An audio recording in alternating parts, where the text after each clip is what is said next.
Bismillahirrahmanirrahim. Assalamualaikum warahmatullahi wabarakatuh.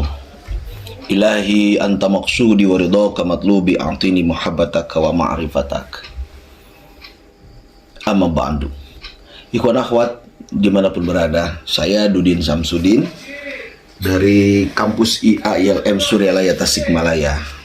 Video ini memang sengaja dibuat sebagai tugas dari PKDP tentang moderasi beragama. Terkait moderasi beragama, saya akan mengaitkan dengan Pondok Pesantren Suryalaya dan Tanbih. Mengapa saya kaitkan dengan Pondok Pesantren Suryalaya? Sebab memang selain saya sehari-hari di Suryalaya, saya tahu betul bagaimana ajaran dalam TKN Suryalaya ini sangat sekali mengajarkan tentang moderasi beragama tersebut. Sebelumnya, Suryalaya ini adalah sebuah pondok pesantren yang didirikan oleh Syekh Abdullah Mubarak bin Nur Muhammad tahun 1905. Itu artinya akta kelahirannya 40 tahun sebelum Indonesia merdeka. Dan yang paling unik adalah logo dari Suryalaya ini adalah kupu-kupu yang berwarna merah putih. Jadi Abah Sepuh konon memiliki pin kupu-kupu berwarna merah putih sejak dulu sebelum Indonesia merdeka. Tentu ini juga sebagai bentuk nasionalis Abah Sepuh. Selanjutnya tentang Tanbih. Tanbih ini adalah semacam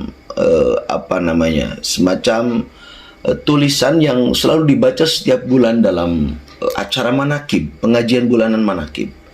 Tanbih ini berisi wejangan dari Abah Sepuh yang kemudian ditulis, didokumentasikan oleh Abah Anom anaknya atau Syekh Ahmad Sohibul Fatajul Arifin. Tanbih ini berisi tentang bagaimana wejangan kepada murid-muridnya terhadap agama dan negara harus seperti apa, terhadap orang yang lebih tinggi harus seperti apa, orang yang sama dengan kita harus seperti apa, orang yang lebih rendah daripada kita harus seperti apa, orang yang miskin harus seperti apa. Jadi tentang akhlak ini sangat kental betul dalam Tanbih ini. Ada paragraf yang menarik juga di akhir Tanbih ini adalah bagaimana Abah Sepuh ini mengatur tentang perilaku kita terhadap orang yang berbeda dengan agama. Kurang lebih seperti ini bahasanya. Adapun soal keagamaan, itu terserah agamanya masing-masing. Mengingat surat Al-Kafirun ayat 6, agamamu untukmu, agamaku untuk aku. Maksudnya ini, penekanan. Maksudnya jangan terjadi perselisihan. Wajiblah kita hidup rukun dan damai, saling harga menghargai, tetapi janganlah sekali-kali ikut campur. Ini sikap toleransi yang sangat nampak diajarkan oleh Abah Sepuh dan Abah Anom kepada murid-muridnya. Jadi walaupun kita berbeda agama, itu memang urusan masing-masing dalam hal keyakinan. Tetapi dalam kehidupan sosial kita harus saling rukun, saling harga menghargai, tidak menyalahkan. Ini mungkin poin yang sangat penting. Selain itu, di akhir Tanbih itu ada untayan mutiara namanya. Dalam untayan mutiara ini Abah Sepuh memberikan wejangan bagaimana sikap kita terhadap orang yang sesama muslim yang berbeda berbeda keyakinan juga. Seperti contoh, jangan menyalahkan ajaran orang lain, jangan memeriksa murid orang lain, jangan membenci ulama yang sejaman. Wah, ini saya rasa sangat cocok sekali dengan kondisi saat ini yang kadang di sebagian orang antara ulama dengan ulama saling menyalahkan hanya karena berbeda kunut atau tidak kunut, hanya berbeda antara sholat duduk atau berdiri. Nah, Abah Sepuh dan Abah Anom mengajarkan kepada murid-muridnya agar saling menghargai, tidak memeriksa murid orang lain, tidak menyalahkan ajaran orang lain.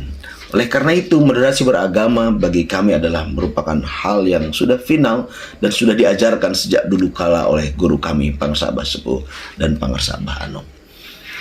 Akhir dari video ini saya akan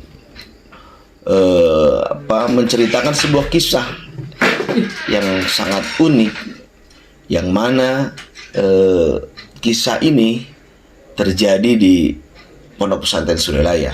Suatu waktu ada seorang non-muslim yang datang ke Suryalaya, lalu dia itu masuk ke masjid.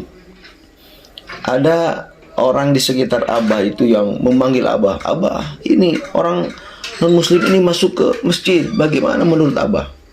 Lalu Abah dengan santai menjawab, jangankan masuk masjid, masuk Islam pun boleh, kata Abah.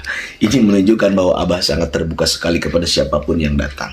Oleh karena itu, mudah-mudahan dengan adanya video ini bermanfaat untuk saya pribadi, untuk semua yang melihat dan mendengarkan. Terima kasih, tentu masih banyak kekurangan. Assalamualaikum warahmatullahi wabarakatuh.